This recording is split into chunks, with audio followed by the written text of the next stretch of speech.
When I was 12, our neighbor was shot. The neighborhood had always had gunshots, so it really wasn't anything outside of the normal for us.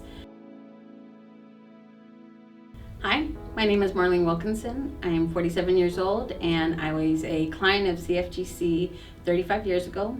According to the National Institute of Mental Health, sadly, 1 in 5 children in America are impacted by a mental health condition. We grew up in a 2-bedroom apartment, and the apartment next door, there was a hallway between us, and he lived next door. It wasn't always a quiet neighborhood. 1 o'clock in the morning, we heard the shots, but didn't hear anything more, and there was some dragging coming up the walkway, and literally about 10 minutes later, our neighbor to the other end, banging on the door to get my dad's attention to say, listen, our neighbor had been shot. According to the California Healthcare Foundation, sadly, 1 in 10 children among California's poorest kids have a serious emotional disturbance. More than 43,000 kids in California live without the mental health support they need. The irony of it was that only myself and my sister, who was 4 years younger than I, were awoken. And when we opened the door, directly across from us was our neighbor in a puddle of blood with a hole in his back.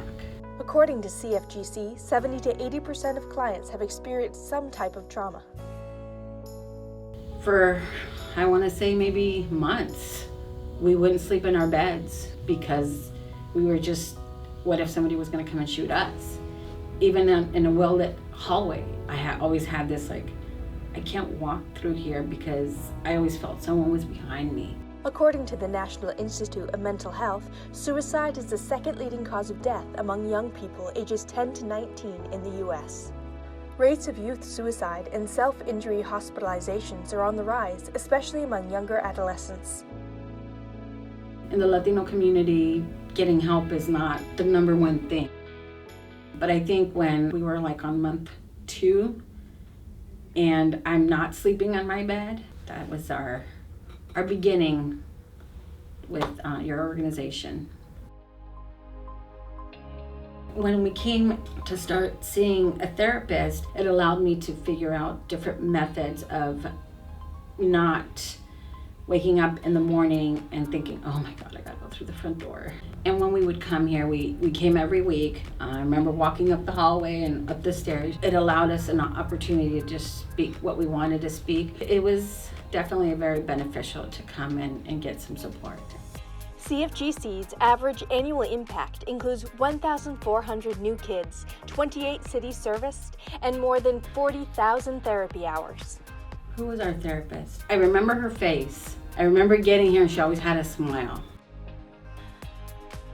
She always was ready for us just to let us talk. But she also guided us in saying, your family is here to support you. Because there was a time where we didn't want to come anymore. And not because we didn't want the help, but it just got to a point where I felt we were becoming a burden to our family. My mom didn't drive.